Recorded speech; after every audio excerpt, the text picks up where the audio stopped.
Hello dear students, welcome to smart knowledge. प्यारे बच्चों, आज प्रैक्टिस पेपर करेंगे फॉर मिड टर्म एग्ज़ाम, जो कि बहुत ही बेनिफिशियल होने वाला है आपके लिए। मिड टर्म एग्ज़ाम के लिए 4 क्लास 8 विषय रहेगा हिंदी। टाइम रहेगा आपका 2.5 घंटे, ठीक है। मैक्सिमम मार्क्स रहेंगे 60। और ये जो सैम्पल पेपर हैं ये काफ़ी बेनिफिशियल रहेंगे। आपको यहाँ से पेपर पैटर्न पता चलेगा, किस तरह से क्वेश्चन आएंगे, क्या फॉर्मेट रहेगा, वो सब आप यहाँ से प्रैक्टिस कर सकते हो। इसके अलावा बाकी सब्जेक्ट के भी डाल दिए गए हैं।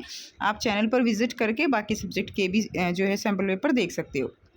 स्टार्ट करते हैं। 2 खंड में आपका पेपर रहेगा। खंड अ है, जिसमें आपका सबसे पहले प्रश्न 1 दिया गया है, अपठित गद्यांश, जिसमें आपको पढ़ना है और इसमें से उत्तर छांटकर जो है आपको लिखने हैं। तो आप इसे पढ़ सकते हैं। संस्कृत के शब्द गु का अर्थ है अंधकार, रू का अर्थ है उस अंधकार को मिटाने वाला, यानी क्या हो जाता है, गुरु। आत्मबल को जगाने का काम गुरु ही करता है। गुरु अपने आत्मबल द्वारा शिष्य में ऐसी प्रेरणाएं भरता है जिससे कि वह अच्छे मार्ग पर चल सके। हमारे सभ्य समाज में जीवन का आधार स्तंभ जो है क्या है, गुरु। कई ऐसे गुरु हुए हैं जिन्होंने अपने शिष्य को इस तरह से शिक्षित किया कि उनके शिष्यों ने राष्ट्र की धारा को ही बदल दिया। आध्यात्मिक शांति, धार्मिक ज्ञान, सांसारिक निर्वाह, सभी के लिए गुरु का दिशा निर्देश बहुत महत्वपूर्ण होता है। गुरु केवल एक शिक्षक ही नहीं, अपितु वह व्यक्ति के जीवन को हर संकट से बाहर निकालने का मार्ग बताने वाला मार्गदर्शक भी है। गुरु का दर्जा भगवान के बराबर माना जाता है, क्योंकि गुरु व्यक्ति और सर्वशक्तिमान के बीच एक कड़ी का काम करता है। जीवन में गुरु के महत्व का वर्णन कबीरदास जी ने अपने दोहों में पूरी आत्मीयता से किया है। प्रश्न 1 है, संस्कृत के गुरु शब्द का क्या अर्थ है? तो ये आ जाएगा अंधकार को मिटाने वाला, ठीक है। उसके बाद क्वेश्चन नंबर 2 है, इसमें कौन कौन से क्षेत्र के लिए गुरु का दिशा निर्देश बहुत महत्वपूर्ण होता है? तो आध्यात्मिक शांति के लिए भी, धार्मिक ज्ञान के लिए भी और सांसारिक निर्वाह के लिए भी। तो इसमें आंसर आपका घ आ जाएगा, उपर्युक्त सभी के लिए। प्रश्न 2 है, काव्यांश दिया गया है और इसमें आपको जो पूछे गए प्रश्न हैं उनके उत्तर देने हैं। देखिए, इन पंखों की होती सीमाहीन क्षितिज से, इन पंखों की होड़ा होड़ी, या तो क्षितिज मिलन बन जाता या तंती सांसों की डोरी। काव्यांश के अनुसार पक्षी क्षितिज से किसकी होड़ा होड़ी की बात कर रहे हैं? तो किसकी बात कर रहे हैं? पंखों की होड़ा होड़ी की बात कर रहे हैं। नेक्स्ट देखिए, काव्यांश पर किसके तनने की बात की गई है? तो काव्यांश पर सांसों की तनने की बात की गई है। प्रश्न 3 है, निम्नलिखित व्याकरणिक प्रश्नों के उत्तर लिखिए। तो निम्नलिखित वाक्य में रेखांकित संज्ञा शब्दों को पहचानना है आपको। तो हेमा इंद्रधनुष की सुंदरता को देखकर प्रसन्नता से उछल पड़ी।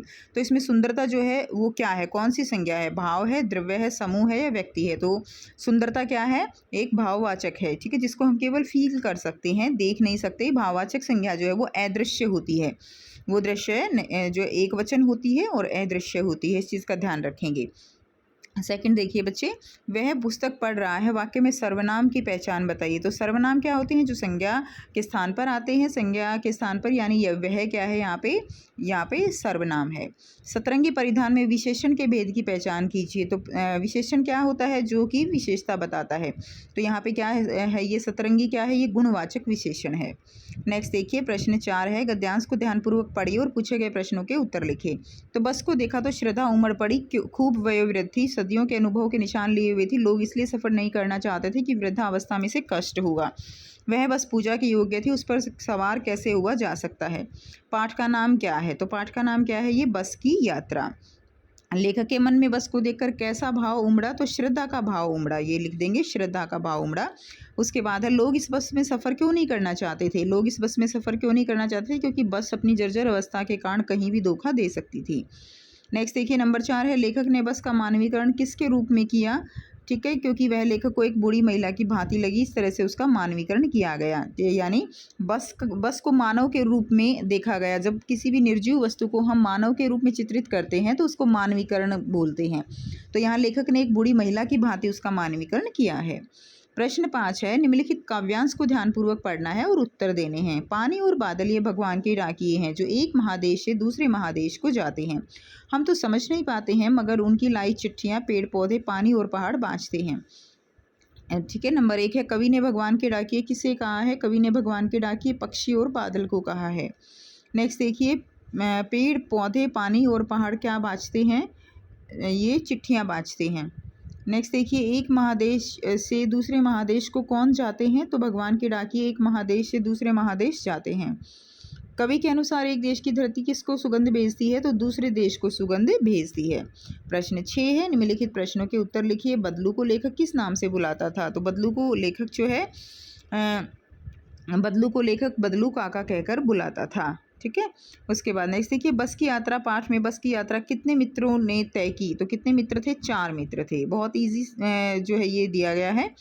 निम्नलिखित प्रश्नों के उत्तर लिखिए। भगवान के डाकिए कविता की रचना किसने की? तो किसने की बच्चों? रामधारी सिंह दिनकर। जितने भी पाठ है, जितनी भी कविता हैं, उन सब के जो रचयिता हैं उनके नाम आपको याद करने हैं। भगवान के डाकिए कौन है? तो पक्षी और बादल ये भगवान के डाकिए हैं। खंड ब में वर्णनात्मक प्रश्न दिए गए हैं। प्रश्न 8 करेंगे। निम्नलिखित व्याकरण के प्रश्नों के उत्तर लिखिए। उन्नति शब्द का विलोम क्या होगा? तो उन्नति का क्या होगा? अवनति। अध्यापक शब्द का स्त्रीलिंग होगा अध्यापिका। लड़की शब्द का बहुवचन होगा लड़कियां। हथीनी शब्द का पुल्लिंग होगा हाथी। ठीक है। उसके बाद साथ में मैंने यहाँ पे आंसर लिख दिए हैं, तो आप यहाँ से कर सकते हो। प्रश्न 9 है, निम्नलिखित प्रश्नों के उत्तर लिखिए। क्या निराश हुआ जाए कविता के रचयिता का नाम बताइए? तो रचयिता कौन है? हजारी प्रसाद द्विवेदी। एक देश की धरती दूसरे देश को क्या भेजती है? तो ये सुगंध भेजती है। नेक्स्ट है, भाप दूसरे देश में क्या बनकर गिरता है? तो भाप दूसरे देश में पानी बनकर गिरता है। बस किस योग्य थी? तो बस जो है वो किस योग्य थी? पूजा के योग्य है। नेक्स्ट देखेंगे प्रश्न 10 है, निम्नलिखित प्रश्नों के उत्तर लिखिए। बदलू क्या काम करता था? चूड़ियाँ बनाने का। बदलू कौन था? मनीहार था। बस की हालत कैसी थी बच्चों? जर्जर हालत थी। बस की यात्रा पाठ में लेखक किसको अपना दुश्मन समझ रहा था? लेखक पेड़ों को अपना दुश्मन समझ रहा था। निम्नलिखित में से किन्हीं 4 प्रश्नों के उत्तर लगभग 30 से 40 शब्दों में लिखिए।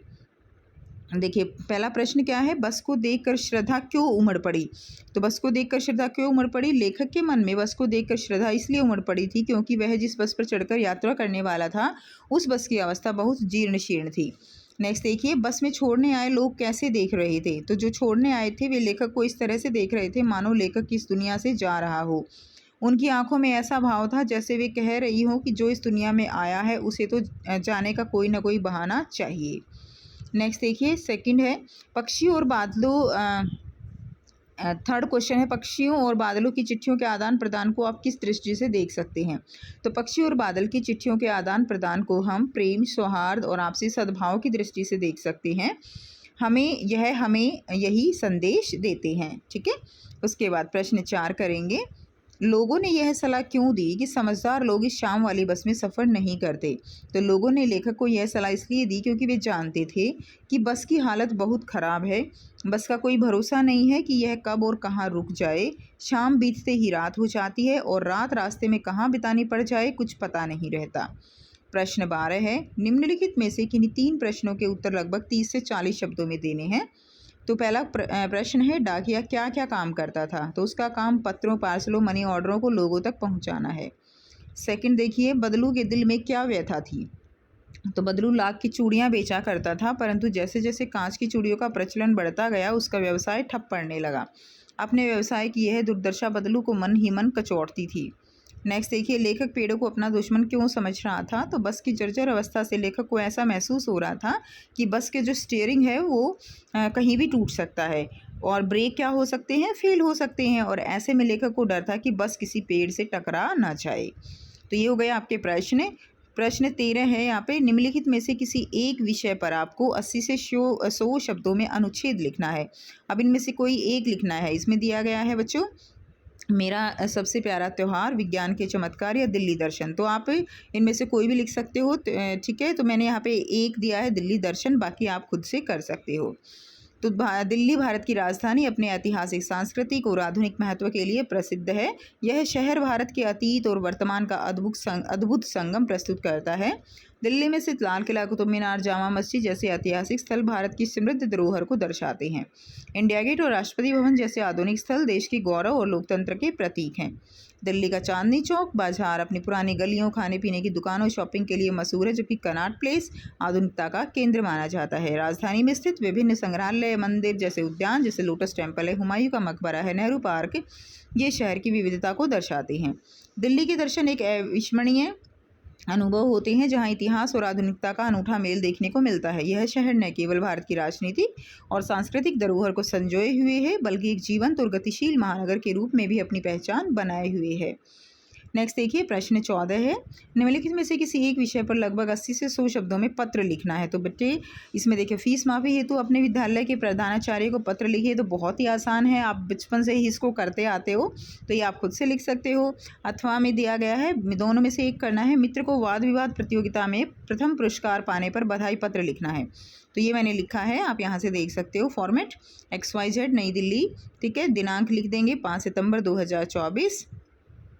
एंड प्रिय मित्र अनुज सा प्रेम नमस्ते, अभी अभी तुम्हारा पत्र मिला। अंतर विद्यालय वाद विवाद प्रतियोगिता में प्रथम स्थान प्राप्त किया है, यह पढ़कर मन खुशी से झूम उठा। इस अवसर पर मेरी हार्दिक बधाई स्वीकार करो। मेरी ईश्वर से प्रार्थना है कि तुम भविष्य में ऐसे ही सफलताएं प्राप्त करते रहो। तुम्हारे माता पिता को मेरी ओर से सादर प्रणाम और छोटी बहन हीना को प्यार, तुम्हारा मित्र। तो इसको आप अपनी तरह से अपने नाम लिख के ठीक है, इसको थोड़ा चेंज कर सकते हो। तो ये था बच्चों सैम्पल पेपर हिंदी का। आई होप आप सब बच्चों को वीडियो पसंद आई होगी और यहाँ से आप प्रैक्टिस कर सकते हो। इम्पोर्टेंट क्वेश्चन यहाँ पर कवर किए गए हैं। अगर वीडियो अच्छी लगी तो इसको लाइक ज़रूर कीजिए और दूसरे सब्जेक्ट की भी वीडियो आपको मिल जाएगी। और मिलते हैं आपसे नेक्स्ट वीडियो में। Till then take care, bye bye.